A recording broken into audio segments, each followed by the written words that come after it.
regardé, quand j'avais ça en tête, ça m'a fait penser exactement à la situation de Wannabe Basquiat, quand je le voyais, là, il y a quelques jours, sur le live qu'il donnait pour la cérémonie de maillot retiré de Tom Brady.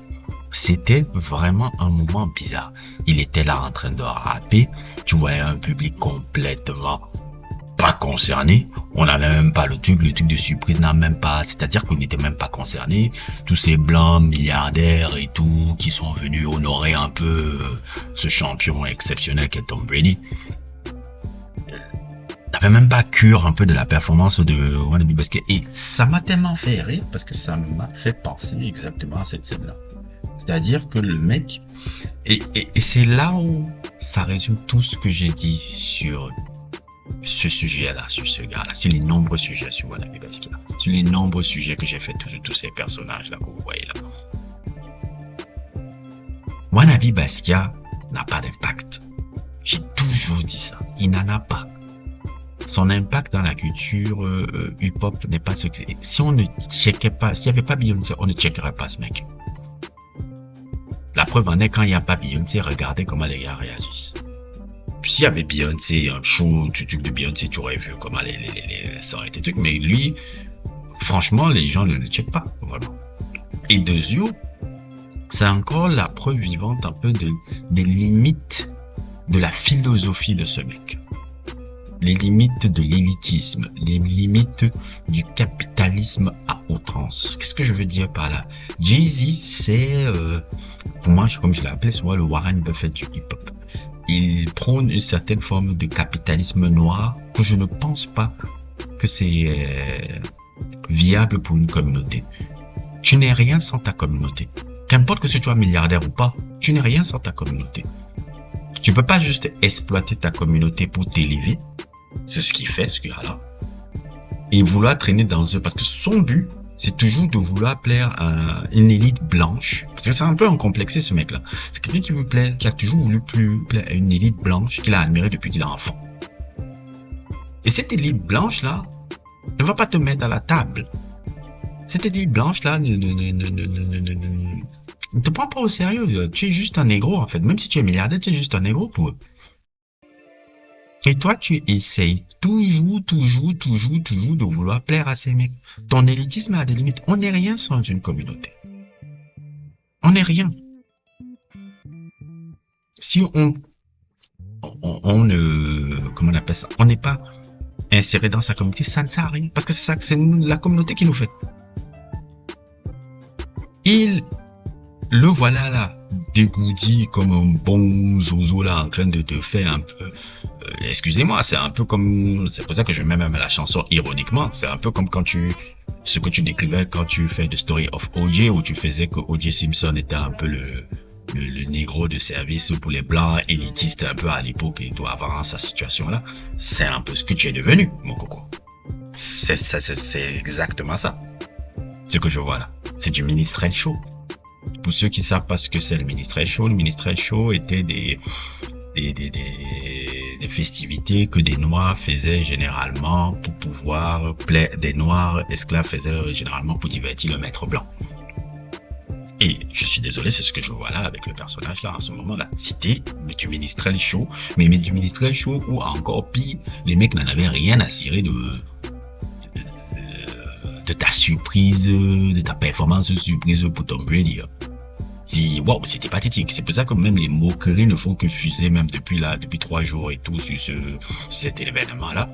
Et pourquoi même encore je rigole? Parce que quand il y a eu les Hip Hop 50s l'année passée, tu nous as fait comprendre que le Hip Hop 50, tu es trop grand pour le hip hop. Tu ne vas pas performer avec les autres. Je pense même que écoute, lui a donné un petit tacle un peu dans un live un peu par rapport à ça. Alors que le hip-hop t'a tout donné. Si la vie que tu as là, c'est grâce au hip-hop. L'année passée, c'était les 50 ans du hip-hop. On l'a pas vu performer pour les 50 ans du hip-hop. Parce que monsieur, apparemment, il est milliardaire et il ne peut plus toucher le sol. Il ne peut plus tuer là-bas. Puisque moi, mes gars, c'est mes Warren Buffett et je ne sais pas, les Robert Kraft et tout. Je ne peux plus me mêler avec vous les négros parce que je suis l'élitisme noir. Et voilà ce que l'élitisme noir te montre Ça te montre une sorte de scissure avec ta communauté où tu es là, négro, en train de performer comme à côté des blancs qui n'ont même pas le temps de te regarder. Je suis désolé. Ce mec-là, Jay-Z représente, Wannabe Basquiat représente la pire chose qu'on puisse être dans cette jusqu'au boutisme de capitalisme. Je ne suis pas contre l'argent. Je ne suis pas contre le succès, je ne fais que le répéter. Kendrick Lamar a du succès. Mais regardez la différence, Kendrick Lamar est connecté à sa communauté. Voilà, regardez-le quand, après qu'il y a eu le truc de Biféo, il vient encore faire cette sortie-là pour montrer que voilà pour de quoi je me bats. Je suis connecté à ma communauté. Je ne suis pas une élite. Oui, je me suis élevé dans la société, mais je parle pour ma communauté. Parce que sans la communauté, on n'est rien. Sans la communauté, on n'est rien.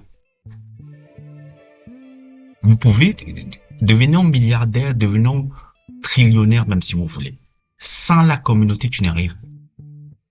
Parce que, à un moment donné, parce que je sais, souvent, je veux en prendre même un exemple. Souvent, j'ai l'habitude de traîner avec les caucasiens un peu autour de moi et tout. Par exemple, les moments où je passe souvent à travailler, je pars travailler à côté d'un restaurant un très bon restaurant, un peu de la place.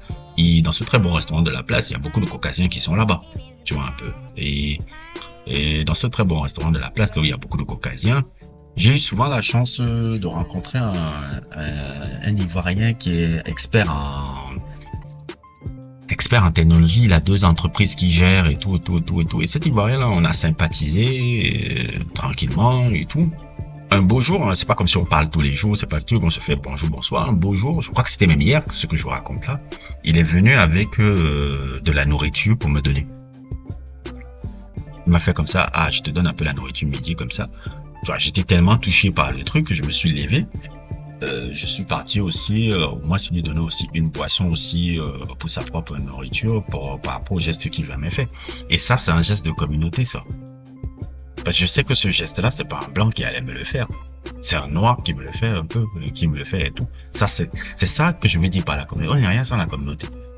Je vais en prendre encore un exemple. Dans ce même restaurant-là, il y a quelqu'un qui travaille comme gérant là-dedans, que je connais très bien. La première fois que je me suis assis à ce restaurant-là, il m'a posé un plat, il m'a dit je ne paye pas. Il a fait ça 3 fois.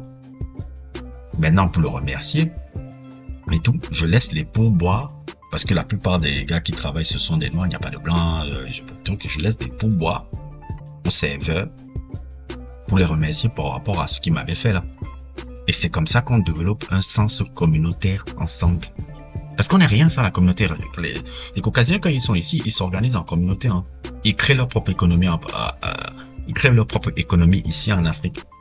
En se serrant les coudes dans leur propre communauté. Ça ne veut pas dire qu'ils sont tous amis, mais ils savent générer une économie entre eux dans leur propre communauté. Et c'est bien. Je ne critique pas ça. C'est comme ça que ça doit se faire.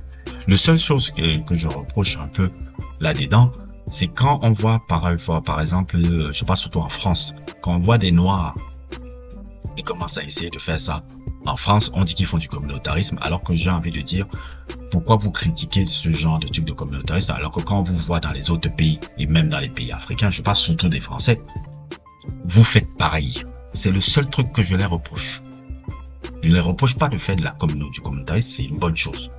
Chaque communauté doit se organiser pour pouvoir faire le truc. Et c'est une très bonne chose. Et moi, quand je vois ça, je dis, je vais apprendre de ça.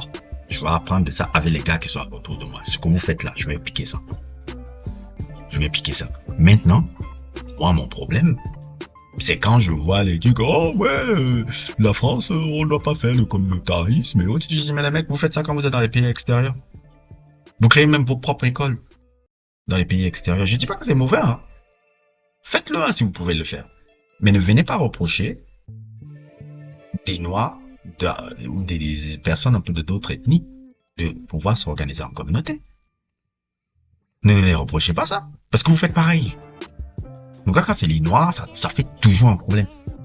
C'est ça, c'est juste ça que je reproche. Hein. C'est un peu cette hypocrisie. Je parle surtout des Français. C'est parce que les Anglo-Saxons n'ont pas ce genre de problème-là. C'est toujours les Français qui ont ce double discours un peu qui est un peu chiant là. Qui est un peu chiant là, que je dis, ah, mais attends, mais vous parlez de communautarisme, le truc et autres, je dis, mais vous faites ça ici. Vous faites ça ici. Plein même, je traîne avec les Caucasiens ici, là, je traîne, ce que je dis là, je l'ai dit même en face, hein. Et il me regarde un peu avec le regard que, ben, lui là, c'est le négro qui réfléchit un peu plus que les autres. Donc, c'est un peu ça mon problème. Et pour revenir à Wannabe Basquiat, c'est un peu le problème avec Wannabe Basquiat.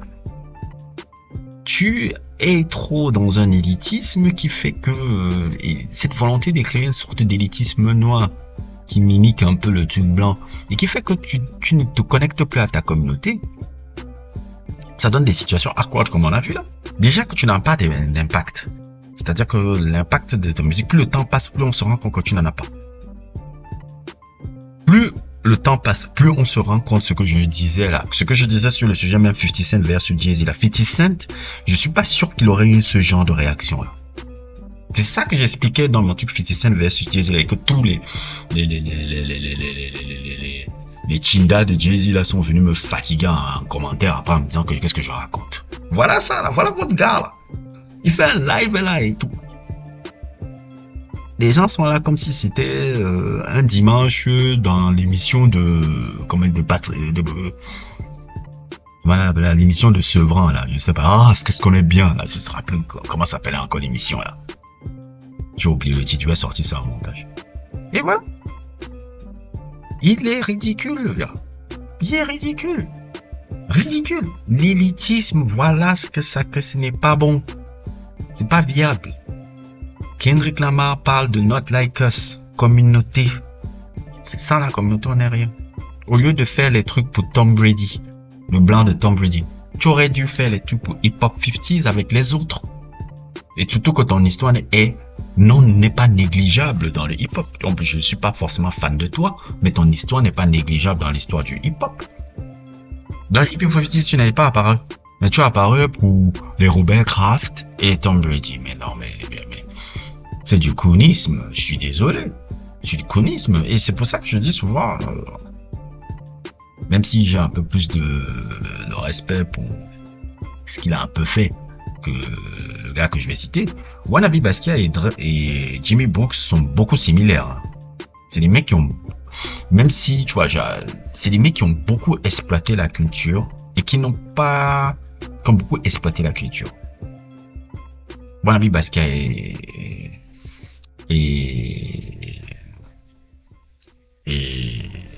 Jimmy Brooks. Beaucoup. C'est seulement que la manière dont Wannabe Basquiat le fait, c'est subtilement, en fait. C'est tellement subtil que le grand public n'arrive pas à le voir. Maintenant, ça commence à craquer. Les gens commencent à se réveiller un peu. Déjà que toi aussi, tu es un peu dans l'œil du cyclone, là, quand on commence à prendre de 1 à 1 tout ton entourage, parce que toi et ta femme, là, on est en train de te viser aussi. Mais moi, je te dis, ce truc-là, c'était ridicule. C'était ridicule. Voilà le capitalisme, là où ça nous mène. Ce genre de conneries-là. Mais bon. Vous allez me dire qu'il est milliardaire, non? Ça ne sert à rien, il a l'argent, non? Puisque c'est tout ce qui vient pas. On est malade, moi, on a l'argent, c'est bon. On a des problèmes d'érection, ah non, on a l'argent, ça comble tout. Non, mais sérieux. Bah, bon. Whatever. N'hésitez pas à liker, n'hésitez pas à vous abonner et à plus pour d'autres aventures.